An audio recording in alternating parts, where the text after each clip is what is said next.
Minecraft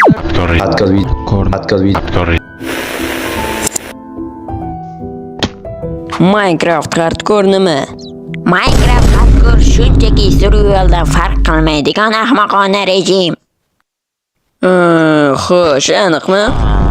Yo'q, aniq gaping shumi? Bo'yda aka, bo'yda. Xo'sh, hardcore dunyo ochib ko'ramiz.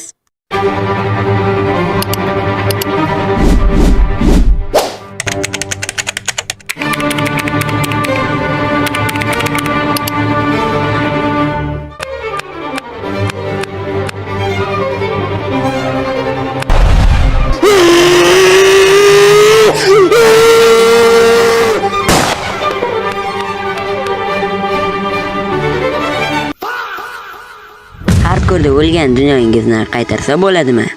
Olmos topasiz. Diamond! Netherit kiyimlar ham olasiz.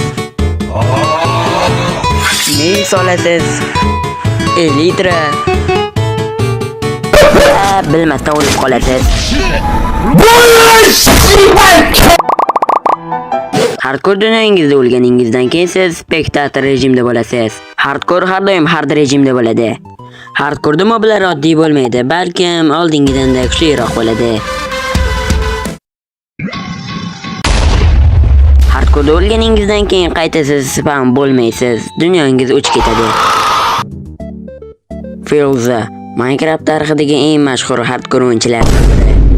U bir Minecraft dunyosida 5 yildan ortiq o'ynab, 5000 dan ortiq kun o'tkazgan. Uni ko'pchilik hardcore qiroli deb ham atashadi.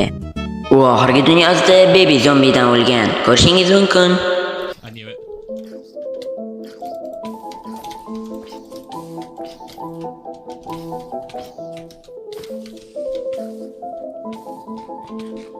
No!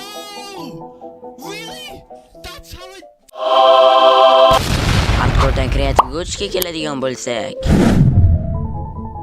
mana hardcore'da o'lgan dunyo ko'rishingiz mumkin. Open solan, cheatlarni yoqamiz va xohlagan rejimingizni tanlaysiz. Kreativ yoki survival va port uchun son yozasiz va F3 va F4 tugmalarini bossangiz hardcore dunyoga va xohlagan rejimingizga o'tsangiz ham bo'ladi.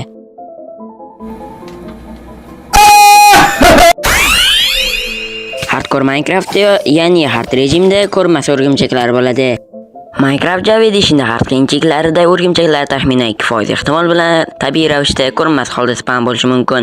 Bu qanday ishlaydi? O'rgimchaklar 10% region difficulty bilan yana kerak emas ma'lumot rangi ko'rinmas bo'ladi va ko'zi qizil bo'ladi. Zombilar eshikni buza oladimi? Minecraft hardcore'da albatta zombilar eshikni buza oladi. Mana videosini ko'rishingiz mumkin.